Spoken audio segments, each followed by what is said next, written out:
The topic जो हमने start किया था that was group by and having. अब ग्रुप बाय और हैविंग का जो मतलब है मैंने आपको ये बताया था कि कभी भी अगर हमें अलग अलग तरीके के ग्रुप्स को फॉर्म करना है और उन ग्रुप्स के हिसाब से हमें वर्किंग इम्प्लीमेंट करवानी, लाइक फॉर एग्जांपल अगर हम हमारे कॉलेज के डेटाबेस की बात करते हैं तो हमारे डेटाबेस के अंदर सारे स्टूडेंट्स की इन्फॉर्मेशन है, चाहे वो बीबीए के हो, बीसीए के हो या बीकॉम के हो या कोई अदर कोर्स के हो। अब मुझे यहाँ पर अगर कोर्स वाइज यहाँ पे किसी तरीके का ग्रुप क्रिएट करना हो और फिर उसके हिसाब से मुझे वर्किंग इम्प्लीमेंट करवानी हो, तो एक स्टूडेंट को select asterisk from student where course is equals to this करके सर्च नहीं करेंगे, क्योंकि बहुत सारी इन्फॉर्मेशन आ सकती है। सेम नेम के स्टूडेंट्स हो या कोर्स में कहीं पे कुछ गड़बड़ हो जाए, एक कोर्स से दूसरे कोर्स में कुछ स्टूडेंट्स शिफ्ट भी होते हैं, तो बेस्ट ऑप्शन क्या होता है, जो भी हमारे पास भी कोर्सेज अवेलेबल हैं उन सारे कोर्सेज के बेसिस पे ग्रुप क्रिएट कर लेना और फिर उन ग्रुप पे हम जो चाहे वर्किंग इम्प्लीमेंट करवा सकते हैं। उन ग्रुप्स को क्रिएट करने के लिए ग्रुप बाय क्लॉज को हम काम में लेते हैं। अब जो ग्रुप्स हमने क्रिएट करे हैं इस क्लॉज को यूज कर अगर हमें वहां पर किसी भी तरीके की कंडीशन अप्लाई करनी है, जैसे कि मैं ये कहूँ कि मुझे सिर्फ उन कोर्सेज की इंफॉर्मेशन चाहिए जिनमें मैक्सिमम स्टूडेंट्स जो है वो 40 होने चाहिए, तो यहाँ पे हमारे पास में सिर्फ वही कोर्सेज आएंगे जहाँ पे 40 या उससे ज्यादा स्टूडेंट्स है, बाकी कम वाले बैचेस मुझे नहीं चाहिए। तो ग्रुप पर मैंने एक कंडीशन अप्लाई करी, तो किसी भी ग्रुप पे कंडीशन अप्लाई करनी हो तो वहां पर हम हैविंग को काम में लेते हैं। अब फर्स्ट क्वेश्चन हम लोगों ने कवर कर दिया था, एक बार फिर से रिवाइज कर लेते हैं ताकि कंटिन्यूटी बनी रहे। किसी भी तरीके के रिकॉर्ड को डिस्प्ले करवाना है, select keyword followed by column की लिस्ट फ्रॉम हमारी टेबल का नाम। अब उसके बाद उस टेबल पे अगर हमें कोई कंडीशन लगानी है, उस कंडीशन के बेसिस पर हमारे ग्रुप बनेंगे, तो ग्रुप बाय फॉलोड बाय किस कॉलम को यूज करके हम ग्रुप पे फॉर्म करवानी।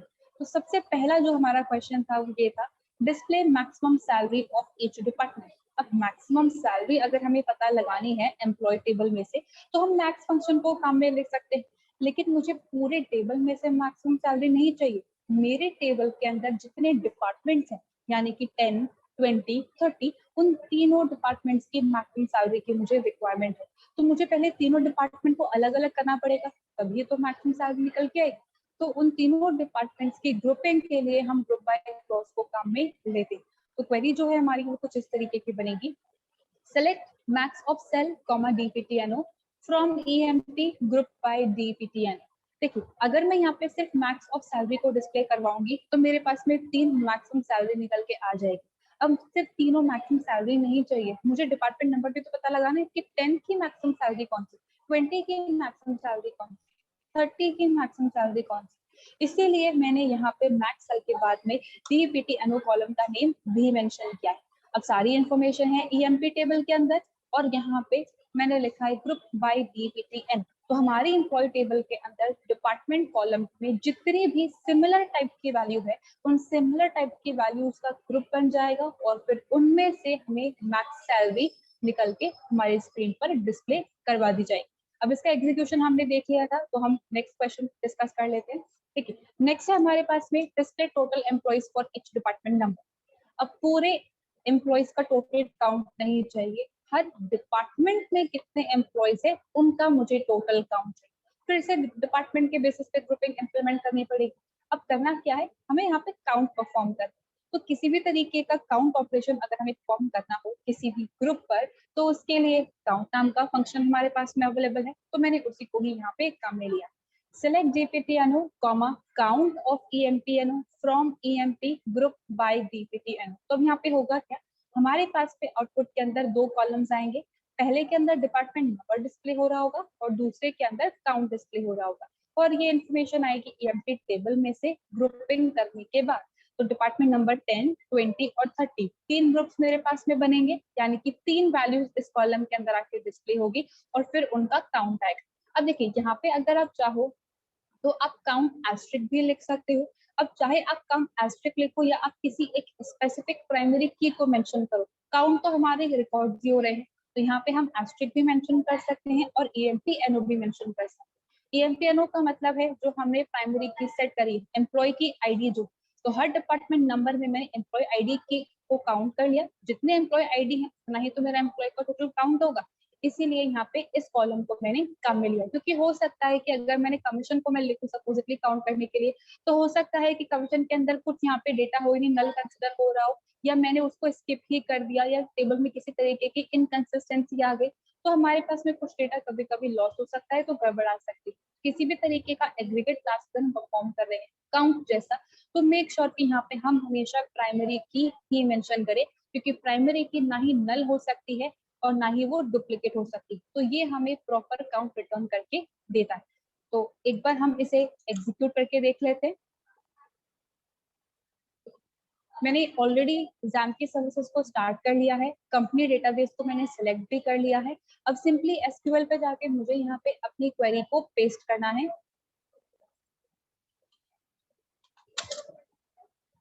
एंड गो बटन पे क्लिक।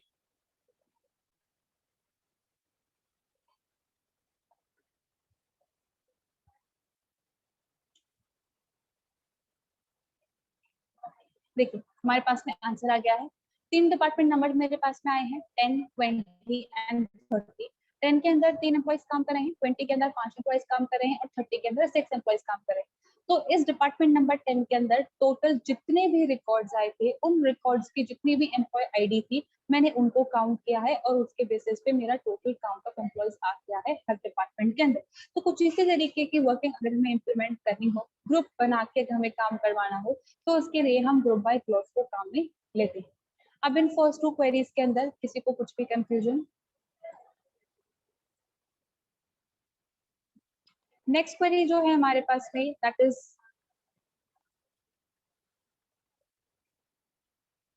ना, नेक्स्ट क्वेश्चन जो है हमारे पास में that is display minimum salary for each job. अब हर एक जॉब की मिनिमम सैलरी मुझे पता लगानी है। अब मेरे पास में तो एक जॉब मल्टीपल टाइम्स अकर हो रही है, तो मुझे मल्टीपल टाइम डिस्प्ले नहीं करवाना। जितने भी क्लर्क है उसमें से मिनिमम अर्निंग क्लर्क इंफॉर्मेशन चाहिए, जितने भी सेल्समैन है उसमें से मिनिमम अर्निंग सेल्समैन की इंफॉर्मेशन चाहिए। तो हमें यहाँ पे जॉब वाइज पहले ग्रुप क्रिएट करना पड़ेगा और फिर उसमें से मिनिमम सैलरी को एक्सट्रैक्ट करना पड़ेगा। तो मैंने यहाँ पे लिखा है select job comma min of sal from EMP group by job. तो सबसे पहले जॉब के बेसिस पे यहाँ पे ग्रुप क्रिएट होंगे, वो जॉब के नेम्स यहाँ पे डिस्प्ले होंगे और हर एक जॉब का मिनिमम सैलरी हमारे पास में डिस्प्ले हो जाएगा। तो किसी भी तरीके का कॉलम अगर हमारे पास अवेलेबल है जो सिमिलर टाइप की वैल्यूज को कंटेन कर रहा है, तो हम वहां पे ग्रुप बाय क्लॉज को यूज करके सिमिलर वैल्यूज की ग्रुपिंग कर सकते हैं। Now second question, sorry next question, display total employees managed by each manager. Question को ध्यान से सुनिएगा। हमें यहाँ पे उन एम्प्लॉयज का काउंट डिस्प्ले करवाना है जो कि किसी न किसी मैनेजर से मैनेज हो रहे हैं। लाइक फॉर एग्जाम्पल अभी मैं करंटली आपकी क्लास दे रही हूँ, मेरी मीटिंग के अंदर मान लेते हैं कि अभी 40 स्टूडेंट्स हैं, तो मैं करंटली कितने स्टूडेंट्स को एंटरटेन कर रही हूँ? 40 स्टूडेंट्स। हो सकता है कि किसी क्लास में 10, तो करंटली वहाँ पे 10 हो रहे होंगे, तो काम कर रहे हैं, वो टोटल काउंट हमें यहाँ पे रिटर्न करना है। अब यहाँ पे मैनेजर की जो इन्फॉर्मेशन है वो हमारे पास में MGR कॉलम के अंदर, यानी कि हमें MGR को यूज करके ग्रुपिंग इंप्लीमेंट करेगी। अब ग्रुप करने के बाद करना क्या है, मुझे यहाँ पे काउंट करवाना है। अगेन काउंट के लिए मैंने यहाँ पे प्राइमरी की वाले कॉलम को ही काम में लिया है। Select MGR comma count of EMPNO from EMP group by MGR। तो हर एक मैनेजर जितने भी एम्प्लॉयज को काउंट कर रहा होगा उनका टोटल काउंट मेरे पास में निकल के आ जाएगा। एक बार हम इसे एग्जीक्यूट करके देख लेते हैं।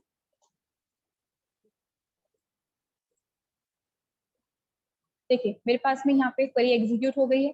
यहाँ पे मेरे पास में बहुत सारे मैनेजर्स हैं। 7566 जिसका MGR कोड है वो 2 एम्प्लॉयज को मैनेज कर रहा है। 7698 5 एम्प्लॉयज को मैनेज कर रहा है। 7782 और 7788 सिर्फ एक एम्प्लॉय को मैनेज कर रहे हैं। 7839 3 एम्प्लॉयज को मैनेज कर रहा है और 7902 एक एम्प्लॉय को मैनेज कर रहा है। और हमारे पास में एक ऐसा एम्प्लॉय है जो किसी से भी मैनेज नहीं हो रहा है, मतलब वो एक इंडिपेंडेंट एम्प्लॉय। तो यहाँ पे इसलिए हमारे पास में नल आके स्टोर हो गया। कुछ इस तरीके से मैनेजर के बेसिस पे भी हम यहाँ पर ग्रुपिंग जो है वो इम्प्लीमेंट कर सकते हैं। Next question, display maximum salary, minimum salary and total salary for each job type. Again जिस तरीके से मैंने हर जॉब की मिनिमम सैलरी निकाली थी, उसी तरीके से मुझे मैक्सिमम भी निकालना है और सम ऑफ सैलरी भी निकालना है। तो यहाँ पे select job comma max of sal comma min of sal comma sum of sal from EMP group by job. तो एम्प्लॉय टेबल के अंदर हमारे पास में जॉब कॉलम में जितनी भी वैल्यूज है, क्लर्क, सेल्समैन, एनालिस्ट, प्रेसिडेंट भी है और मैनेजर भी, 5 जॉब्स हमारे पास में अवेलेबल है। अब उन 5 जॉब्स की मिनिमम सैलरी क्या है, मैक्सिमम सैलरी क्या है और सम ऑफ सैलरी क्या है, ये सारी चीजें हमारे पास में अलग अलग कॉलम्स के अंदर डिस्प्ले हो जाएंगी। और मैंने यहाँ पे जॉब का नाम भी डिस्प्ले करवाया है। अगर मैं जॉब का नाम डिस्प्ले नहीं करवाऊंगी तो कैसे पता पड़ेगा कौन सा मैक्सिमम है, कौन सा मिनिमम है और कौन सा किसका सम।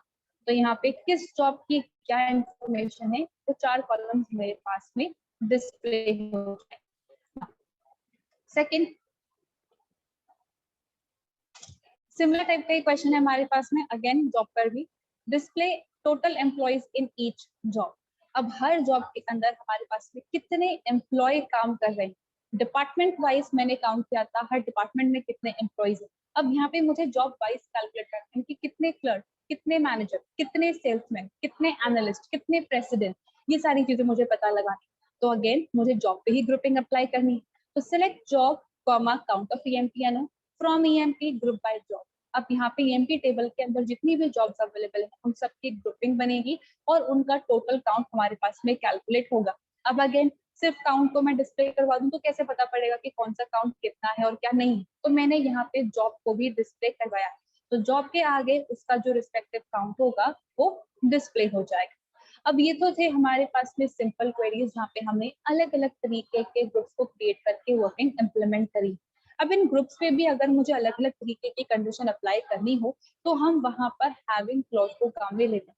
देखिए, सेलेक्ट के साथ हम जब भी वर्किंग इम्प्लीमेंट कर रहे हैं बहुत सारे क्वेरीज हमने कवर करी है और मैंने आपको ये कहा था कि सेलेक्ट के साथ में अगर हमें कंडीशन अप्लाई करनी है तो वहां पर हम वेयर क्लॉज को काम में लेते हैं। तो फिर हैविंग का क्या यूज है, और जब वेयर ऑलरेडी अवेलेबल है तो हैविंग को क्यों काम में लें। ठीक है, किसी भी तरीके का ग्रुप अगर हमने क्रिएट किया है उस ग्रुप पे अगर हमें कंडीशन अप्लाई करनी होती है तो हम वहां पर हैविंग क्लॉज को काम में लेते हैं। अब सिचुएशन को ध्यान से सुनना जो मैं कह रही हूँ, मुझे यहाँ पे एम्प्लॉय टेबल को ही एक्सेस करना है। अब यहाँ पे मुझे एम्प्लॉय टेबल के अंदर डिपार्टमेंट नंबर 10 और डिपार्टमेंट नंबर 20 की इंफॉर्मेशन को डिस्प्ले करवाना है डिपार्टमेंट वाइज। ठीक है, मुझे डिपार्टमेंट नंबर 10, 20 की इंफॉर्मेशन डिपार्टमेंट वाइज डिस्प्ले करवानी है। तो यहाँ पे मेरी टेबल के अंदर 3 डिपार्टमेंट्स है, 10, 20 और 30, और मुझे 30 नहीं चाहिए तो यानी कि मुझे कंडीशन फॉर्म करनी पड़ेगी 30 को कंसिडर ना करने। तो select asterisk from EMP where DPTNO is equals to 10 और DPTNO इज इक्वल्स टू 20। अब इनके बाद मुझे क्या करना है, ग्रुपिंग करवा के कुछ इंफॉर्मेशन डिस्प्ले करवानी। तो वेयर के बाद हम यहाँ पे ग्रुप बाय और डिपार्टमेंट नंबर मेंशन करेंगे। तो एक ही क्वेरी के अंदर हमारे पास में वेयर भी हो सकता है, ग्रुप बाय भी हो सकता है और हैविंग भी हो सकता है। वेयर को हम तब काम में लेते हैं जब मुझे रिकॉर्ड्स को फिल्टर आउट करके कुछ डिस्प्ले करवाना, और हैविंग को हम तब काम में लेते हैं जब मुझे ग्रुप पे कुछ रेस्ट्रिक्शंस अप्लाई करनी। इन दोनों के बीच में कभी कभी डिफरेंस आता है, ये आप ओरेकल के अंदर कवर करोगे तो वहाँ पे चीजें और भी क्लियर हो जाएंगी। बट आई होप अभी दोनों का बेसिक डिफरेंस आपको समझ में आ गया होगा।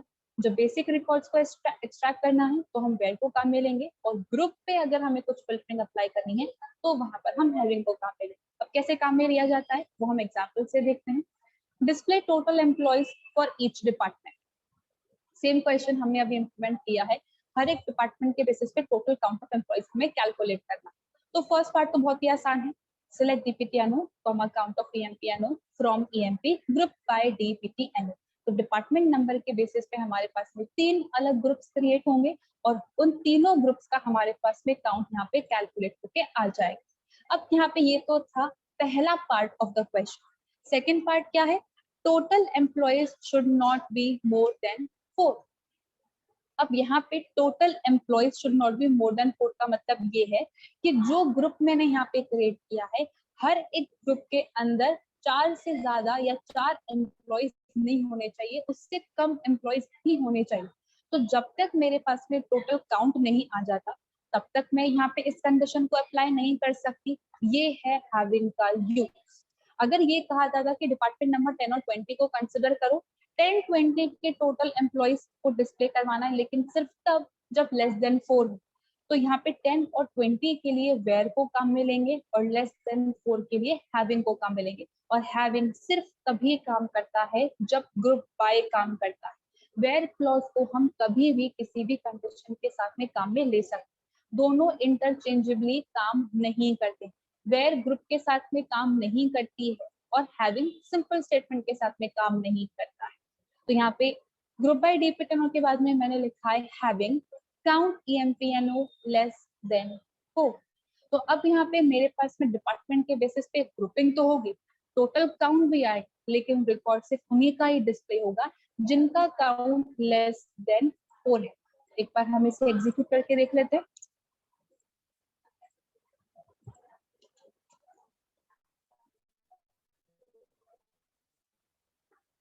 देखिए मेरे पास में 3 डिपार्टमेंट्स है 10, 20 एंड 30। तो मेरे पास में तीनों का काउंट आना चाहिए, लेकिन मैंने यहाँ पे ग्रुप पर कंडीशन अप्लाई करी है कि सिर्फ लेस देन 4 वालों को ही कंसिडर कर।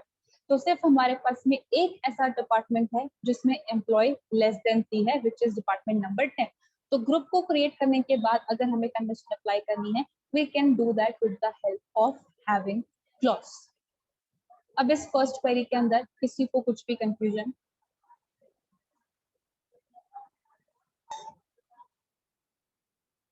क्वेश्चन है हमारा display total employees managed by each manager.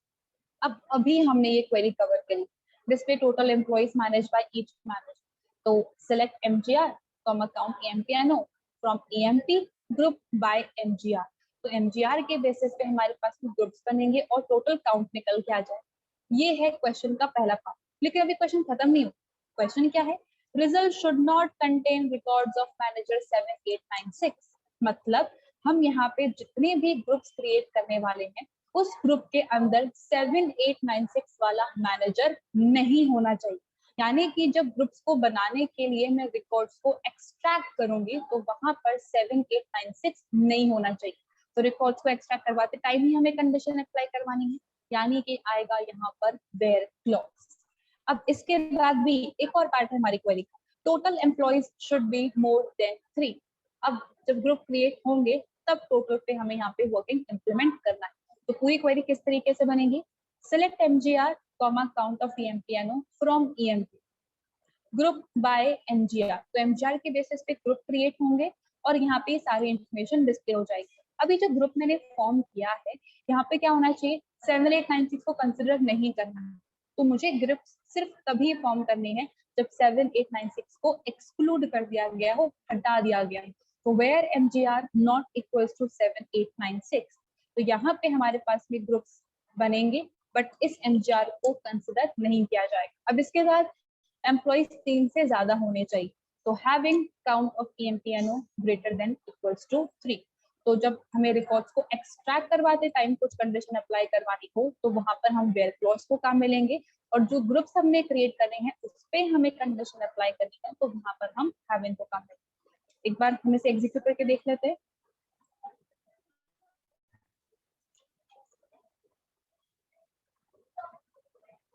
देखिए 2 MGR यहाँ पे हमारे पास में निकल के आए हैं जिनके अंदर एम्प्लॉय का काउंट जो है वो 3 या 3 से बड़ा। तो कुछ इस तरीके से यहाँ पे हम वेयर और हैविंग को दोनों को हमारी सेम क्वेरी के अंदर काम में ले सकते हैं। अब इंटरचेंजेबली हमें इसे काम में नहीं लेना है, वो सिंटेक्स वाइज गलत है। इतना पार्ट सबको क्लियर?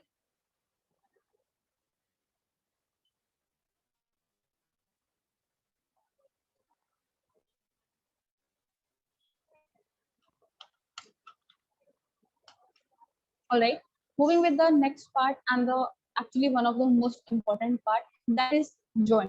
अब यहाँ पे ज्वाइन का मतलब क्या है? देखिए अभी तक हमने जितनी भी वर्किंग इम्प्लीमेंट करी है, चाहे सिंपल सेलेक्ट हो, सेलेक्ट के साथ में वेयर हो, ऑर्डर बाय हो, डिस्टिंक्ट हो, ग्रुप बाय हो, हैविंग हो या रेगुलर एक्सप्रेशन हो, हमने जितनी भी क्वेरीज अभी तक इम्प्लीमेंट करी है, सारी क्वेरी में हमने एट अ टाइम सिर्फ एक ही कॉलम को टारगेट किया, सॉरी एक ही टेबल को टारगेट किया।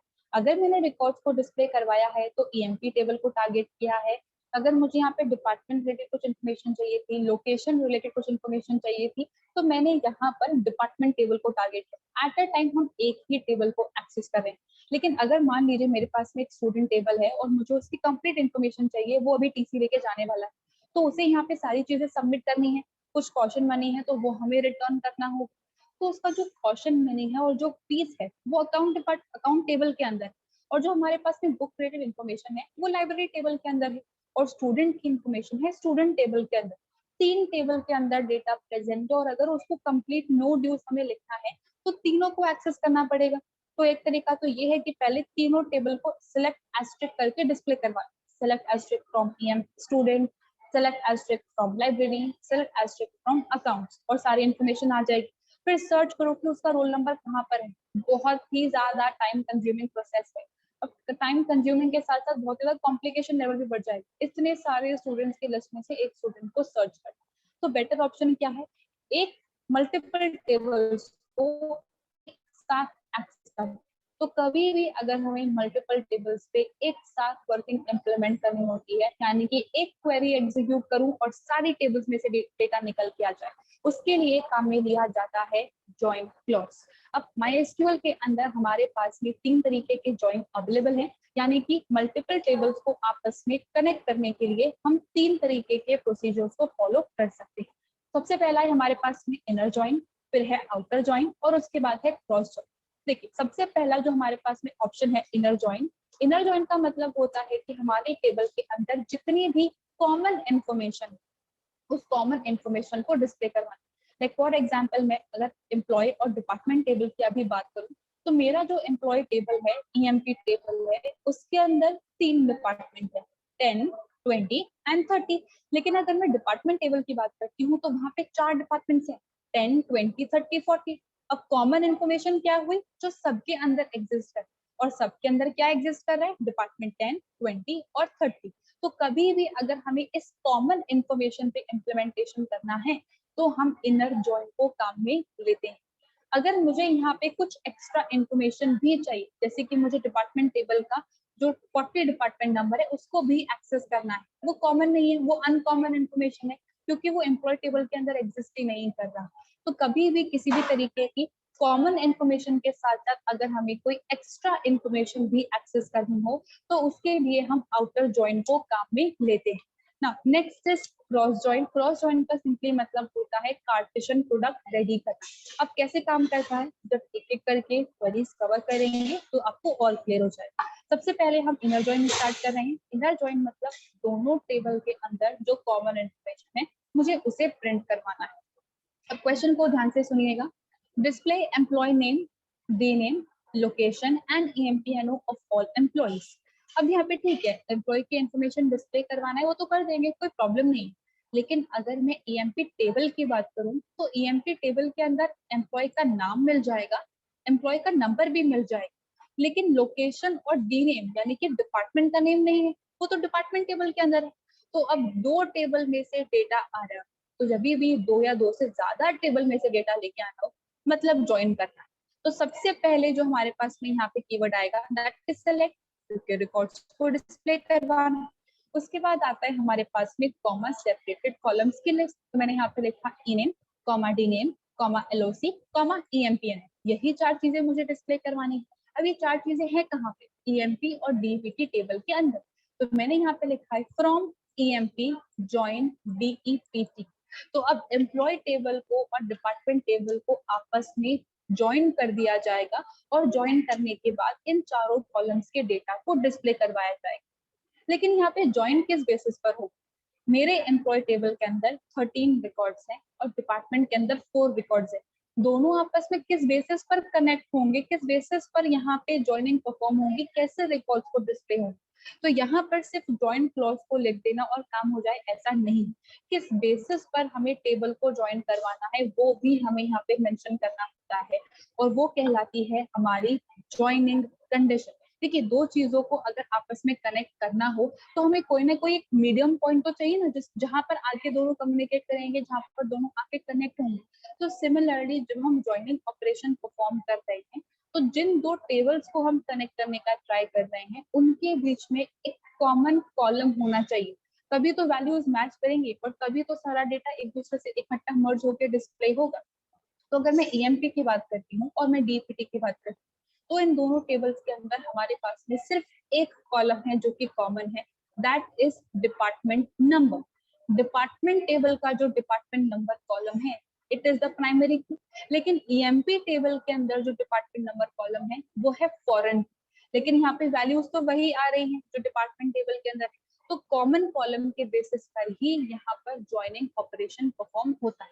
अब उसे लिखना किस तरीके से होता है, हमें यहाँ पे लिखना होता है सबसे पहले ऑन कीवर्ड, फिर हम यहाँ पे कौन से टेबल के कॉलम को एक्सेस कर रहे हैं, emp.dptno is equals to dpt.dptno। अब इसका मतलब क्या है, यहाँ पे एम्प्लॉय और डिपार्टमेंट टेबल को आपस में मर्ज कर दो, लेकिन कब मर्ज करो, जब एम्प्लॉय का डिपार्टमेंट नंबर डिपार्टमेंट के डिपार्टमेंट नंबर के बराबर। अब इससे सीखने का मतलब क्या है, ईएमपी के डिपार्टमेंट नंबर में 10, 20, 30 वैल्यूज है और यहाँ पर 10, 20, 30, 40 वैल्यूज है। तो जब एम्प्लॉय का 10 और डिपार्टमेंट का 10 बराबर हो तभी ये चारों चीजें डिस्प्ले होनी चाहिए। जब एम्प्लॉय का डिपार्टमेंट नंबर 20 डिपार्टमेंट के डिपार्टमेंट नंबर 20 से मैच करे तभी ये चारों चीजें डिस्प्ले। एम्प्लॉय का डिपार्टमेंट नंबर 30 जब डिपार्टमेंट के डिपार्टमेंट नंबर 30 से मैच हो सिर्फ तभी ये सारी चीजें डिस्प्ले। अब क्योंकि इसमें 40 एग्जिस्ट ही नहीं करता तो यहाँ पे 40 मैच नहीं करेगा, मतलब सिर्फ 3 डिपार्टमेंट्स के लिए ही हमारे पास में इंफॉर्मेशन आएगी। तो कभी भी मल्टीपल टेबल से अगर हमें डेटा एक्सट्रैक्ट करना है तो ज्वाइन क्लॉज के साथ में हमें यहाँ पे मेंशन करनी पड़ती है एक ज्वाइनिंग कंडीशन। और ये ज्वाइनिंग कंडीशन सिर्फ तभी फॉर्म हो सकती है जब हमारे पास में कोई ना कोई कॉमन कॉलम हो। अगर कोई कॉमन कॉलम नहीं है तो दो टेबल्स आपस में कभी भी कनेक्ट नहीं हो पाएंगे। तो एक बार हम इसे एग्जीक्यूट करके देख लेते हैं।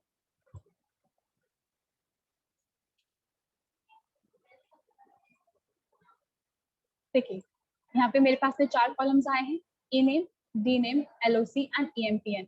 सारे एम्प्लॉय के नेम, किस डिपार्टमेंट में वो काम कर रहे हैं, डिपार्टमेंट मतलब यहाँ पे स्मिथ का मान लेते हैं डिपार्टमेंट नंबर 10 है तो डिपार्टमेंट टेबल के अंदर जो डिपार्टमेंट नंबर 10 के साथ में नेम एसोसिएटेड होगा दैट इज रिसर्च, वो यहाँ पे प्रिंट हो गया।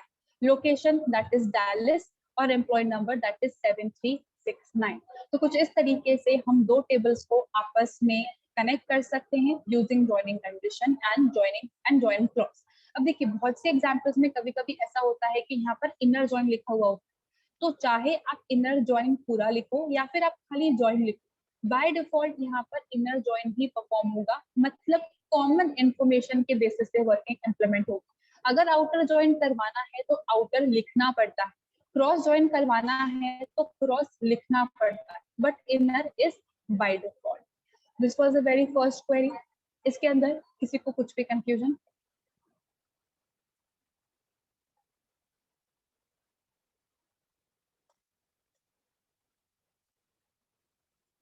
Alright, next query, display employee name, d name and job of those employees who are not working as clerk। Employee का नाम और उसकी जॉब तो ईएमपी टेबल के अंदर है, लेकिन जो डी नेम है मेरे पास पे वो है डिपार्टमेंट टेबल के अंदर। अब अगेन अगर मुझे एम्प्लॉय के डिपार्टमेंट का नाम पता लगाना है तो दोनों को आपस में कनेक्ट करना पड़ेगा यूजिंग अ कॉमन कॉलम। इतना पार्ट तो ठीक है, लेकिन उसके बाद में एक कंडीशन भी है, who are not working as clerk, यानी कि सिर्फ उतने ही एम्प्लॉयज की इंफॉर्मेशन डिस्प्ले करवानी है जो क्लर्क के तौर पे काम नहीं कर रहे। तो select ename, d name, job from emp join dept on emp.dptno is equals to dept.dptno। तो emp टेबल को डिपार्टमेंट टेबल से ज्वाइन कर दो on the basis of department number और ये तीन इंफॉर्मेशन को डिस्प्ले करवाना है। कब? जब जॉब क्लर्क के बराबर नहीं, where job not equals to clerk. अब यहाँ पे जो जॉब कॉलम है उसमें वैरचैर टाइप की वैल्यू है, वैरचैर मतलब स्ट्रिंग टाइप की वैल्यू, तो इसलिए हम इसे यहाँ पे कोट्स के अंदर मेंशन करेंगे।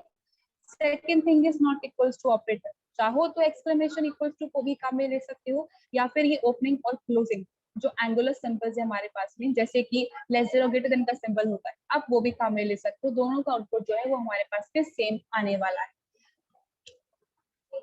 इसे भी एग्जीक्यूट करके देख लेते हैं हम।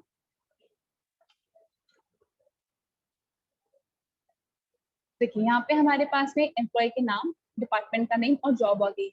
अब जितनी भी जॉब्स यहाँ पर आई है कहीं पर भी यहाँ पे क्लर्क प्रेजेंट नहीं है, तो यहाँ पे अगर हम चाहें तो मल्टीपल टेबल्स को ज्वाइन करवाते टाइम अलग अलग तरीके की कंडीशंस भी मेंशन कर सकते हैं। अब इस क्वेरी के अंदर किसी को कुछ भी कंफ्यूजन?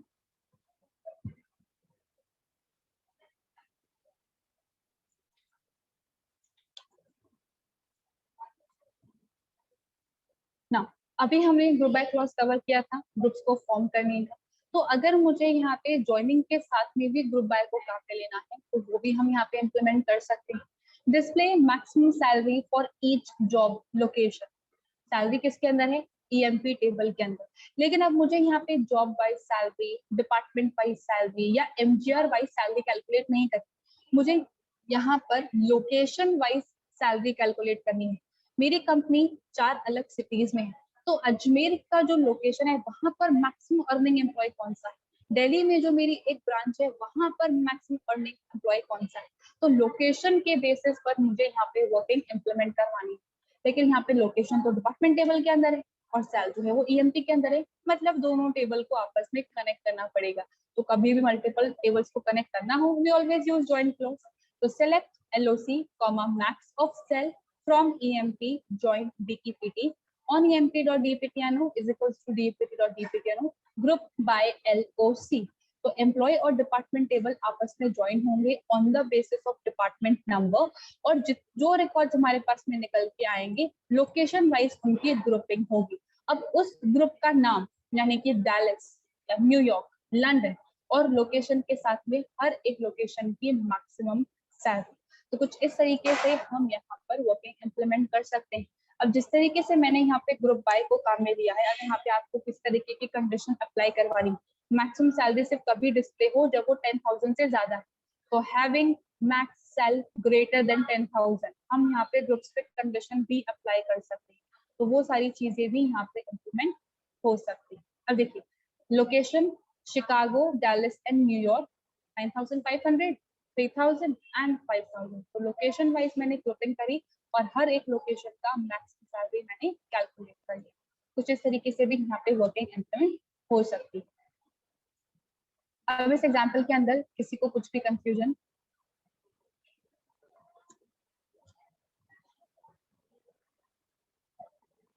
Alright.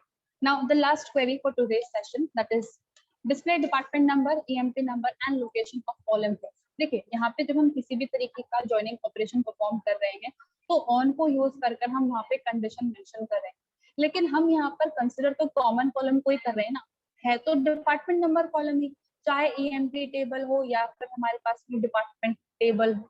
तो बार बार डीपीटीएन क्यों मेंशन करना, बार बार क्वेरी का साइज क्यों इंक्रीज करना, एक बार डीपीटीएन मेंशन कर देते और हमारा काम हो जाना चाहिए। तो वही हमारे पास में सेकंड तरीका भी है, that is to use the using clause. अब कैसे काम में लिया जाता है इसे, select DPTNO, EMPNO, LOC from EMP join DEP. अब यहाँ पे दोनों टेबल्स को हमने ज्वाइन करना है, किस बेसिस पर ज्वाइन करना है, डिपार्टमेंट नंबर के बेसिस पे। तो ऑन के अलावा कंडीशन के अलावा दूसरा जो तरीका हमारे पास में अवेलेबल है that is the using clause. हमें सिंपली यहाँ पे यूजिंग कीवर्ड लिखना है और पैरेंथेसिस के अंदर लिख देना है उस कॉलम का नाम जिसके बेसिस पर हमें ग्रुपिंग इंप्लीमेंट करनी है। तो यहाँ पे होगा क्या, एम्प्लॉय और डिपार्टमेंट टेबल दोनों आपस में ज्वाइन होंगे on the basis of DPTNO column, और ये तीनों इंफॉर्मेशन हमारे पास में डिस्प्ले हो जाएगी। तो जिस तरीके से हम यहाँ पर कंडीशन स्पेसिफाई कर रहे थे उसी कंडीशन को हम यहाँ पर एक ऑल्टरनेट तरीके से मेंशन कर सकते हैं यूजिंग क्लॉज की हेल्प। एक बार हम इसका आउटपुट देख लेते हैं।